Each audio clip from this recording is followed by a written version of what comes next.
आज मी चक्क चहा बनवला. चहा माझ्या घरी दोनच कारणांनी बनतो. एक तर आईन तात्यांचं असणं किंवा पाहुण्यांचं येणं. आता आईन तात्या तर घरी नाहीयेत, तुम्हाला तर माहितीच आहे. मग कोण पाहुणे आलेत. पाहुणे कोण? तर जवळचीच माणसं. माझा भाऊ आणि भाऊजाई आली होती. त्याची 2 गोड मुलं, माझी 2 गोड मुलं. यांच्यासाठी दुधात फक्त कलर पुरता चहा टाकला. आम्ही सगळ्यांनी मस्त असा चहा एन्जॉय केला आणि बाहेर निघालो. आता तुम्ही म्हणता भाऊ भाऊजाई तर दाखवलीच नाही. दाखवते, पण त्याआधी मला सांगा मी कशी दिसतीये? सकाळी जे मिशोवरून पार्सल आणलं होतं ना, त्याच्यावरती हा माझा नवीन टॉप एकदम परफेक्ट मॅच झाला होता. सो आम्हीच निघालो होतो शॉपिंगसाठी. चला तर आता ओळख करून देते माझ्या भाऊजाईची. थोडी धावती भेट आहे.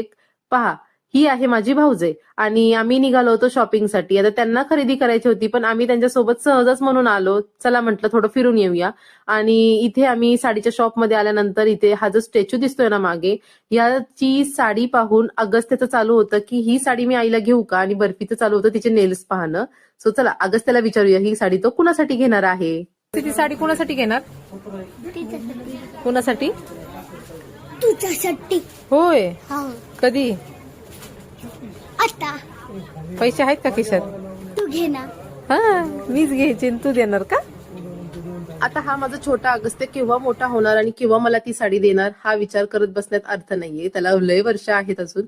सो चला, इथे मी साड्या बघत होते आणि माझा अगस्त्य ही शूटिंग घेणार नाही असं होणारच नाही. खूप छान छान साड्या होत्या. आता ही ट्रेंडिंगचीच साडी आहे, पण हिच्या ब्लाऊजवरचं वर्क म्हणजे ब्लाऊज पिसावरचं वर्क इतकं छान होतं. आणि जो माझा भाऊ होता ना, तो मला म्हणत होता तुला घे ही साडी. म्हटलं नको बाबा, एकतर तुम्ही माझ्या घरी आलेत आणि तुम्ही मला साडी घेऊन देणार ते योग्य दिसत नाही. म्हटलं मी जेव्हा तुझ्या घरी येईन ना, तेव्हा मला अशापैकी ह्याच्यापेक्षा पण भारी साडी घे, पण आता नको. चला तर इथे बऱ्याच साड्या बघितल्या. खूप छान छान कलर्स होते ह्या साड्यांमध्ये. आणि त्याच्यानंतर आम्ही थोडी अजून खरेदी करण्यासाठी इथे आलो होतो. आता हे माझ्या घरी येण्याचं कारणही तसंच होतं.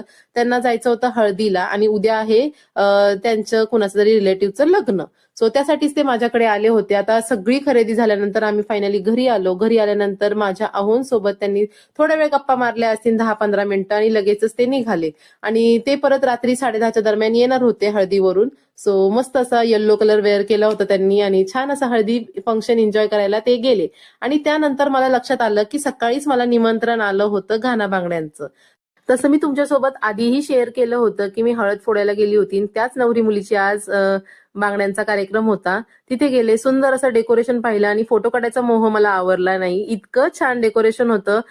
हे डेकोरेशन त्या मुलीच्या म्हणजे नवरी मुलीच्या बहिणीनी आणि मामीनी केलं होतं. तिथे जेवण केलं, घरी आल्यावर स्वयंपाक केला, अहोंना जेवायला दिलं आणि नंतर फायनली आजचा दिवसाचा एंड झाला. सो कसा वाटला आजचा हा छोटासा ब्लॉग? तुम्हाला आवडला असेल तर व्हिडिओला लाईक, शेअर, सबस्क्राईब करा. पुन्हा भेटू छान छान व्हिडिओ सोबत. बाय.